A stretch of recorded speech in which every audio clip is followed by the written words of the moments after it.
Alerte coronavirus. Attention, attention, le coronavirus se transmet très facilement et fait des ravages. Pour l'éviter, le port du masque de protection est obligatoire en tout lieu. Dans l'administration publique ou privée, dans les réunions, les rencontres, dans les marchés, les magasins, les boutiques et lors des déplacements, le port du masque est obligatoire. Même dans les lieux privés, dès lors que l'on n'est pas seul, le masque doit être le fidèle compagnon. Mais attention, le port de masque de protection ne dispense nullement d'appliquer les autres mesures de prévention, notamment le lavage des mains à l'eau et au savon et l'observance de la distance de sécurité sanitaire d'au moins 1 mètre entre personnes. Enfin, s'abstenir de porter des gants en vue du lavage régulier des mains à l'eau et au savon ou de l'application de gel hydroalcoolique. Pour tout savoir sur l'épidémie du coronavirus au Bénin, rendez-vous sur le site web www.gouv.bj/coronavirus. Ceci est un message du gouvernement de la République du Bénin.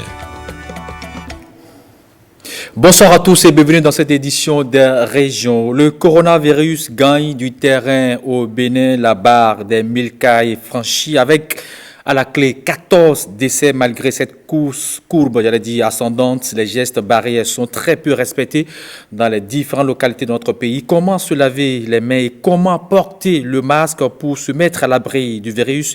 Dr Akogbeto Gamin Roméo nous rappelle l'observance de ces deux gestes barrières. On le suit au micro de Koulos Abdoulaye. Nous devons nous laver les mains plusieurs fois dans la journée. Mais comment se laver les mains? Pour se laver les mains, vous prenez un peu d'eau dans la paume de votre main. Après, vous ajoutez votre savon. Voilà. Et vous frottez les deux paumes de main en faisant ces mouvements. Ensuite, vous frottez le dos de votre main et le dos des doigts de chaque côté. Vous frottez l'espace interdigital. Comme ça, vous frottez l'espace interdigital. Ensuite, vous nettoyez les ongles en faisant ces mouvements, le bout des doigts en faisant ces mouvements. Et de l'autre côté aussi, vous le faites. Plus, vous faites une rotation, comme ça. Et vous attaquez en dernière position le pouce qui est souvent oublié, que vous devez nettoyer. Et c'est après cela que vous prenez de l'eau pour nettoyer le savon et les déchets. Et en dernière position, vous prenez un mouchoir bien propre. Avec ce mouchoir, vous nettoyez l'eau. Et vous jetez en fait ce mouchoir dans une poubelle. Comment porter un masque et comment enlever un masque? Alors, vous prenez votre masque, comme ça, avec les cordes que vous enroulez derrière les oreilles. Et faites attention à ne pas toucher le masque. Vous tirez le bord inférieur en couvrant bien votre bouche. Et la partie métallique qui est en haut, vous l'adaptez par rapport à votre nez.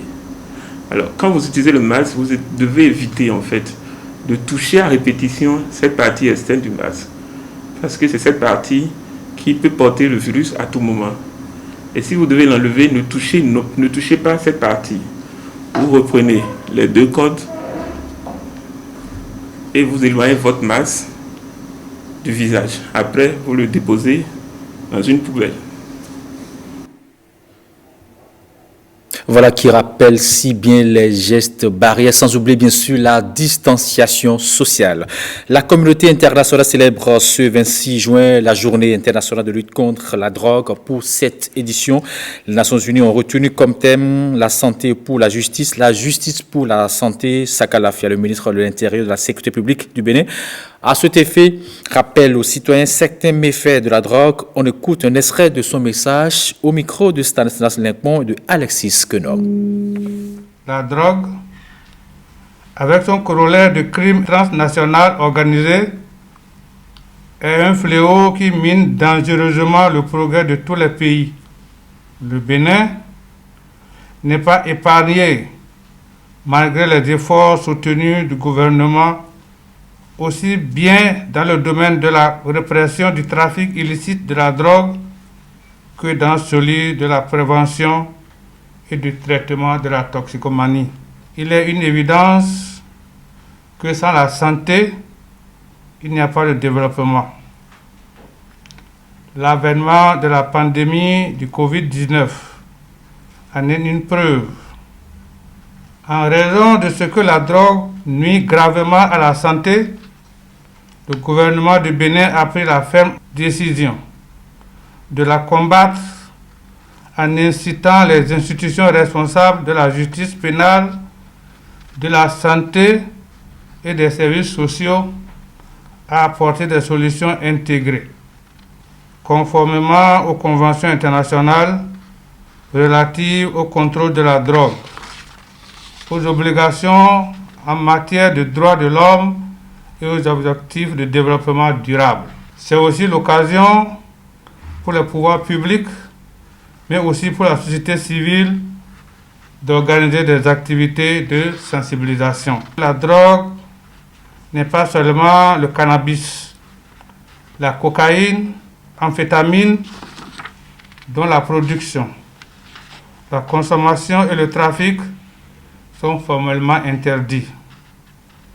La drogue, c'est aussi l'alcool, le tabac, la cigarette, le café, la cola, la chicha, qui restent encore accessibles et sont par conséquent des drogues licites.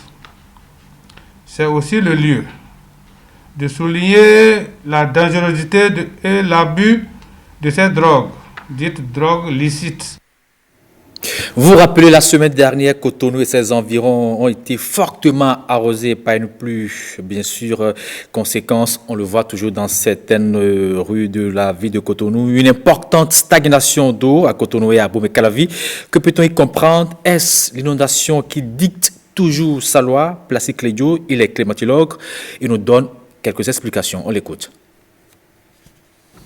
Souvent, entre mai et juin, vous avez ce qu'on appelle la pluie de 3 jours. Donc il pleut 3 jours et 3 nuits. Et en Fongbe, on appelle Rekoudiatome. Chaque année, ça se produit. Ce n'est pas que c'est une anomalie ce qui s'est passé maintenant. Chaque année, nous avons la période de 3 jours, 3 nuits qui se produit. Donc c'est normal au niveau de la saison. Et c'est lorsqu'on finit cette période-là, les pluies diminuent d'intensité jusqu'en en mi-juillet où il y a eu récession pluviométrique. Donc, cette forme de pluviométrie disparaît. Il laisse place maintenant à des fines gouttelettes qu'on appelle ZO. Les fines gouttelettes que nous avons au mois d'août. Et ça permet de faire d'autres cultures et on recommence avec la saison en septembre. Donc, c'est tout à fait normal. Donc l'intensité qu'on a eue cette année, qu'est-ce qui fait que tout le monde crie? C'est parce qu'il y a eu des aménagements. Partout où vous avez eu des surplus d'inondations, je vais vous donner les exemples, vous allez voir que c'est les aménagements qui sont à l'origine. Je commence à partir du campus de l'Université d'Abomey-Calavi.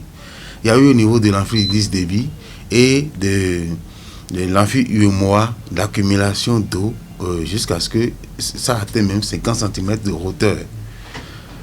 En réalité, c'est que c'est des ouvrages qui sont réalisés derrière la clôture de l'université, la voie qui quitte de Zobadja vers le lac Nokoué. Cette voie est en réaménagement par les Chinois. Et ils ont réalisé des caniveaux qui quittent évidemment Zobadja pour le lac Nokoué. Ces caniveaux-là sont parallèles à la voie. Mais alors que l'eau est perpendiculaire, l'eau circule perpendiculairement à ces caniveaux-là. Donc ça a été bloqué. Donc l'eau n'a pas d'issue pour pouvoir couler dans ces caniveaux-là. Donc c'est pourquoi on a eu ce problème-là. Et déjà, nous avons fait diligence à ce que les Chinois puissent se rapprocher de l'université pour qu'on puisse voir dans quelle mesure nous allons construire nos caniveaux pour pouvoir drainer nos eaux dans ces caniveaux centrales qu'ils sont en train de construire.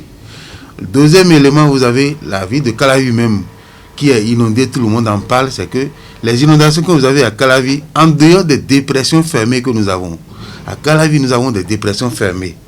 Donc, c'est des cuvettes, en fait, qui ne font pas circuler l'eau. En dehors de ça, la voie de Ouedo qui est inondée, là, n'est pas due à la quantité de pluie ou bien à l'inondation, telle qu'on est en train de dire là. C'est parce que les caniveaux, les systèmes de canalisation actuels sont bouchés à cause de la voie qui est en aménagement.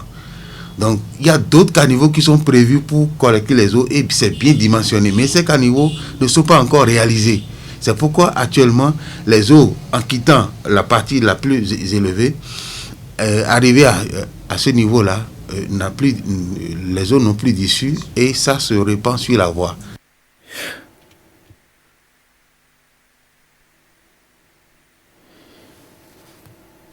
Voilà qui vient expliquer un peu la situation qu'on a vécue la semaine dernière. La première session ordinaire de la Haute Autorité de l'Audiovisuel de la Communication, HAC, a pris fin ce jeudi. De nombreuses initiatives ont été prises dans le but de contribuer à la dynamisation de l'espace médiatique béninois. Le compte-rendu est signé Rachidat Biomama.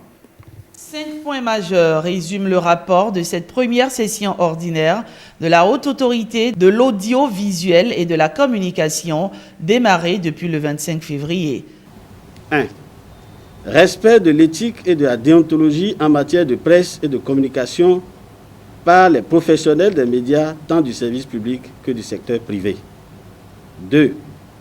Organisation de la campagne exclusivement médiatique des élections communales du 17 mai 2020. 3. Activités relatives au dossier de renouvellement des conventions arrivées à terme. Modernisation du système de cadre de presse. Et 5. Autres activités. Au rang des défis relevés par l'institution fêtière de l'audiovisuel et de la communication au Bénin, la réussite de la campagne exclusivement médiatique des élections communales de mai 2020. Nous nous réjouissons de la chaleur de votre collaboration et nous saluons votre disponibilité à contribuer à la réussite de la campagne exclusivement médiatique des élections communales. Contribution que nous n'avons pas marchandée. Nous adressons enfin toutes nos félicitations au personnel de la HAC pour le travail abattu et tous nos encouragements pour le travail qui reste à faire. Restons toujours mobilisés pour des prouesses plus grandes. Continuons sans désemparer l'œuvre de construction de notre institution afin que la régulation responsable des médias soit un authentique instrument de développement. Cette plénière qui se referme aura duré 4 mois, au cours desquels d'importantes décisions ont été prises. Entre autres, la création d'une commission temporaire chargée de la mise en place d'un système de gestion automatique des cartes de presse au Bénin, la mise en demeure de quelques directeurs de publication de journaux, de directeurs de radiodiffusion et d'un promoteur de chaînes de télévision privées. Alerte coronavirus. Attention, attention, le coronavirus se transmet très facilement et fait des ravages. Pour l'éviter, le port du masque de protection est obligatoire en tout lieu. Dans l'administration publique ou privée, dans les réunions, les rencontres, dans les marchés, les magasins, les boutiques et lors des déplacements, le port du masque est obligatoire. Même dans les lieux privés, dès lors que l'on n'est pas seul, le masque doit être le fidèle compagnon. Mais attention, le port de masque de protection ne dispense nullement d'appliquer les autres mesures de prévention, notamment le lavage des mains à l'eau et au savon et l'observance de la distance de sécurité sanitaire d'au moins 1 mètre entre personnes. Enfin, s'abstenir de porter des gants en vue du lavage régulier des mains à l'eau et au savon ou de l'application de gel hydroalcoolique. Pour tout savoir sur l'épidémie du coronavirus au Bénin, rendez-vous sur le site web www.gouv.bj/coronavirus. Ceci est un message du gouvernement de la République du Bénin. Voilà qui vient mettre thème à cette édition des régions retrouvées à 20h, prévenez-vous à 23h30. Rachida Bioma, moi, on se donne rendez-vous demain à 19h pour notre édition des régions. D'ici là, portez-vous bien. Surtout, n'oubliez pas les gestes barrières. Lavez-vous les mains, les masques. À demain.